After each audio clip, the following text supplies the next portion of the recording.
Drought is a primary driver of vegetation production, water availability, and wildfire risk on BLM-managed lands. And the agency is increasingly prioritizing awareness of drought conditions in decision-making. However, the complexity of drought impacts and the size of drought datasets make selecting relevant drought indicators at the appropriate scale for planning and adaptive management decisions challenging for resource managers. To help to overcome these challenges, our team at climateengine.org has partnered with the Bureau of Land Management with support from NOAA's drought.gov to produce consistent, up-to-date, and accessible drought reports for all BLM-managed lands. In this video, we'll introduce core concepts for drought assessment and demonstrate the new drought reports on the BLM's Climate and Remote Sensing Data Reports website so that you can start using them.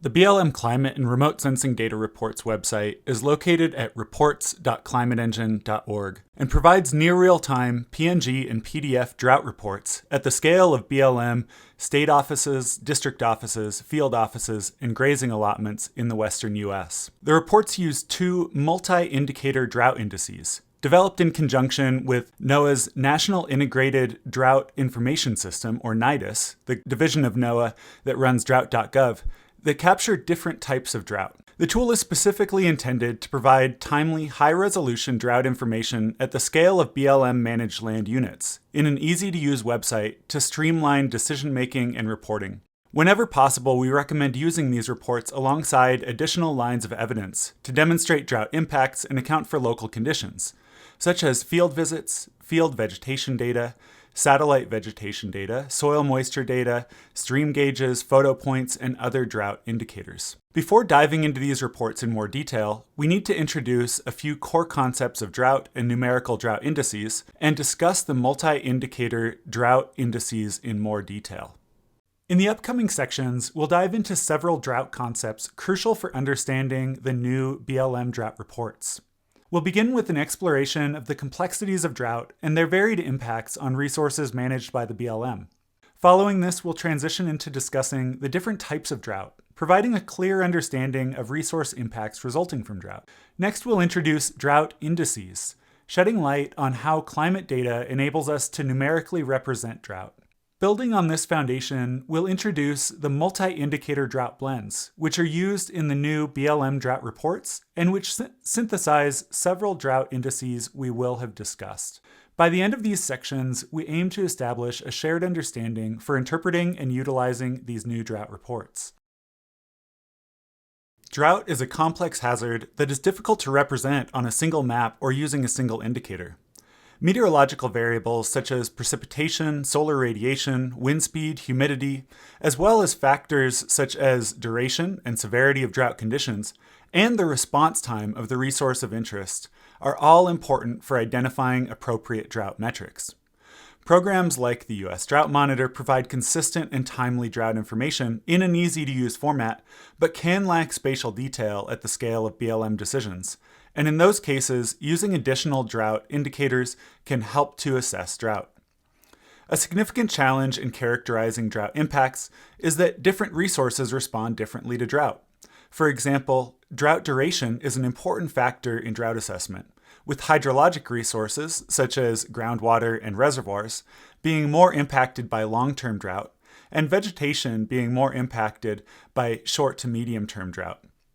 To characterize drought impacts to different resources, it's helpful to think about the different types of drought. The climatological community has defined different types of drought. Meteorological drought is when dry weather patterns dominate an area. Agricultural drought is caused by conditions that result in adverse plant response, such as reduced crop and forage yields, to total crop or forage failure. Hydrologic drought is characterized by a lack of water in the hydrological system, manifesting itself in abnormally low levels in rivers, streams, lakes, and reservoirs. Socioeconomic drought is associated with the supply and demand of economic goods with elements of meteorological, agricultural, and hydrologic drought. Ecological drought is when natural ecosystems are affected by drought. Considering the different types of drought in the context of the drought decision being made can be helpful for selecting and identifying appropriate drought indicators. We can represent these different types of drought using quantitative meteorological data to calculate drought indices, which account for drought severity and duration. There are many different drought indices, which incorporate data from a variety of sources, including climate datasets, soil moisture estimates, and satellite-based vegetation indices. Some metrics, like the U.S. Drought Monitor, also use expert input to develop their maps. Some of the most useful and flexible drought metrics are multiscalar drought indices, which are a common set of drought indices used to represent drought severity, location, timing, and duration. Multiscalar drought indices are especially useful because they can be applied over any timescale, ranging from 14 days to 5 years or more, which means they are flexible and can be used to represent the different types of drought which we just discussed in the previous section. 3 common multiscalar drought indices are the Standardized Precipitation Index, SPI, the Standardized Precipitation Evapotranspiration Index, SPEI, and the Evaporative Demand Drought Index, EDI. Each of these multiscalar drought indices are calculated using similar statistical methodologies, which we'll discuss momentarily. But SPI represents only precipitation, EDI represents only evaporative demand, and SPEI represents both precipitation and evaporative demand. Another common drought index that we've included here is the Palmer Drought Severity Index, PDSI, which accounts for both precipitation and evaporative demand. PDSI is technically not a multiscalar drought index because it is calculated over a fixed time period of about 9 months. Each of these multiscalar drought indices is calculated as a standardized anomaly, meaning that we fit a distribution to the data to compute the percentile of the value. Let's use the Evaporative Demand Drought Index, EDI, as an example.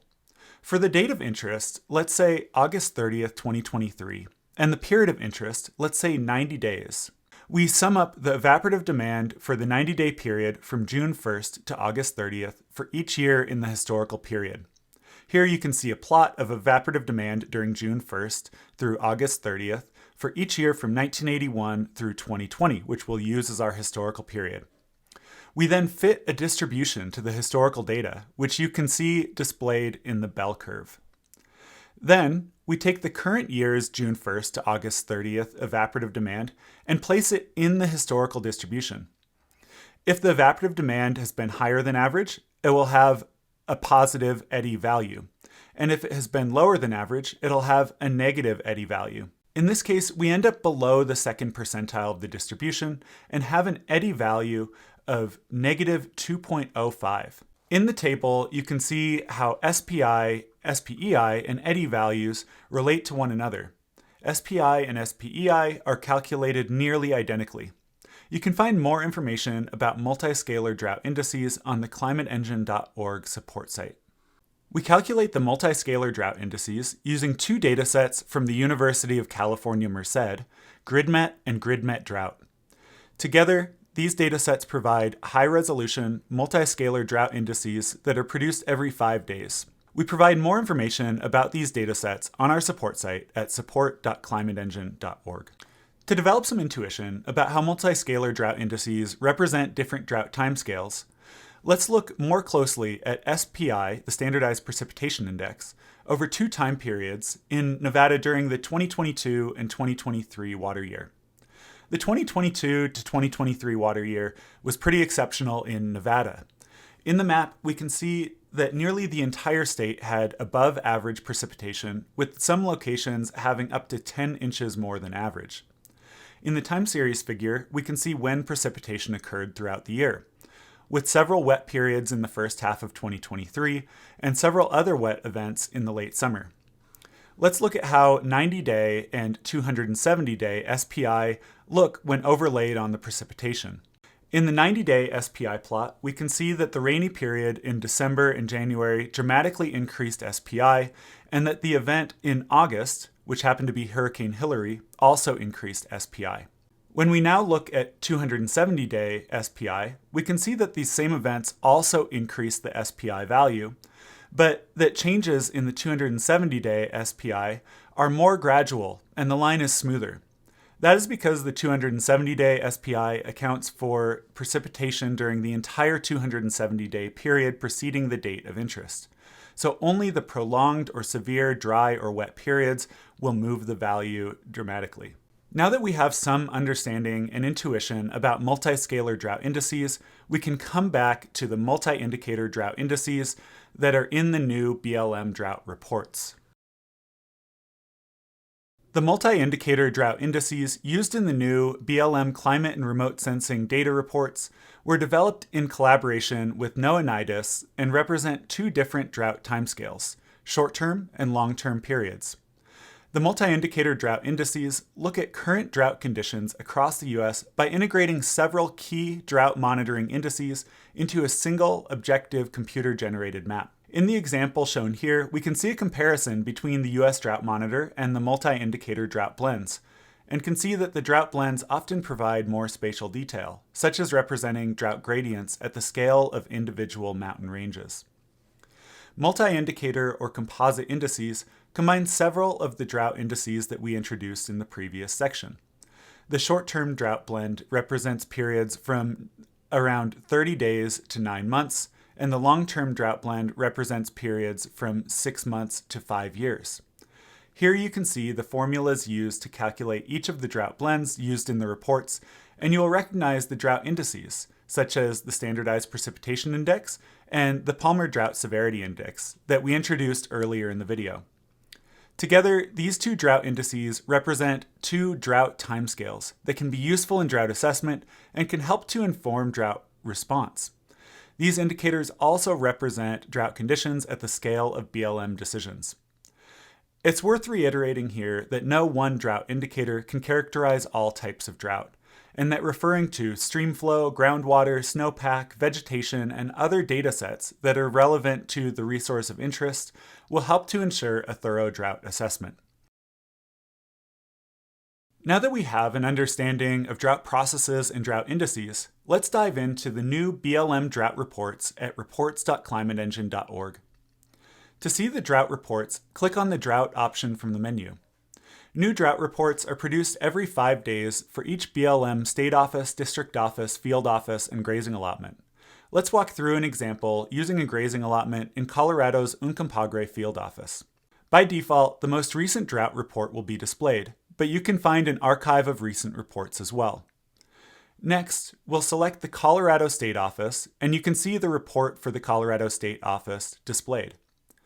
Then we'll select the Southwest District Office, and then the Uncompahgre Field Office, each of which also have their own reports. Depending on the scale of the decision and the scale of interest, any one of these reports may be relevant.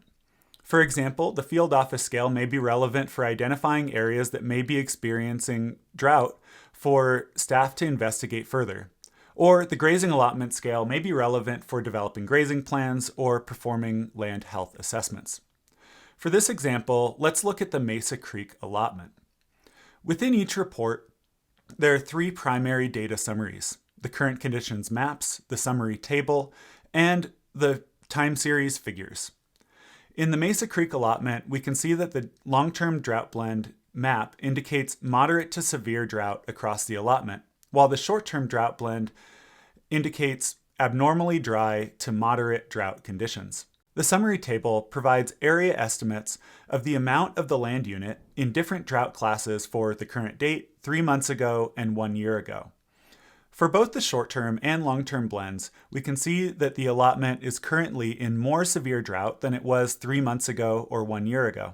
The time series figures provide context for how drought has progressed since 1985. For this allotment, we can see that prolonged long-term drought occurred in 2013 and then consistently in the late 2010s and 2020s.